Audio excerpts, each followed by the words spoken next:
കണ്ണൂർ ജില്ലയിൽ സ്ഥിതി ചെയ്യുന്ന ചിറക്കൽ കടലായി ശ്രീകൃഷ്ണ ക്ഷേത്രത്തിന്റെ ഐതിഹ്യം അറിയുമോ? കോലസ്വരൂപം രാജവംശത്തിന്റെ ആസ്ഥാനമായിരുന്ന കണ്ണൂരിലെ കടലായിക്കോട്ടയുടെ സ്ഥാപകനാണ് വളഭൻ രാജാവ്. ഈ കോട്ടയ്ക്കകത്തുള്ള ശിവേശ്വരം ക്ഷേത്രത്തിലെ പ്രധാന പ്രതിഷ്ഠ ഇന്ന് ചിറക്കൽ കടലായി ക്ഷേത്രത്തിലുള്ള ശ്രീകൃഷ്ണ വിഗ്രഹമാണ്.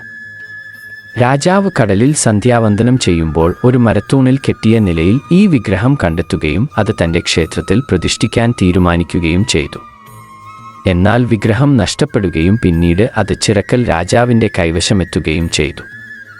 പിന്നീട് ടിപ്പു സുൽത്താന്റെ പടയോട്ടക്കാലത്ത് ഭയന്ന പൂജാരിമാരും വാര്യരും വിഗ്രഹം ഒരു കിണറ്റിൽ ഒളിപ്പിച്ചു.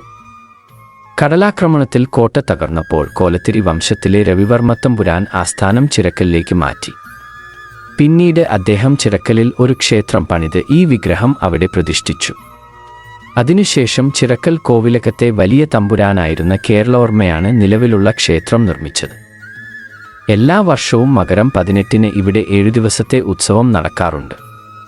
കൂടാതെ നിരവധി വിവാഹങ്ങളും ഈ ക്ഷേത്രത്തിൽ വെച്ച് നടക്കുന്നു.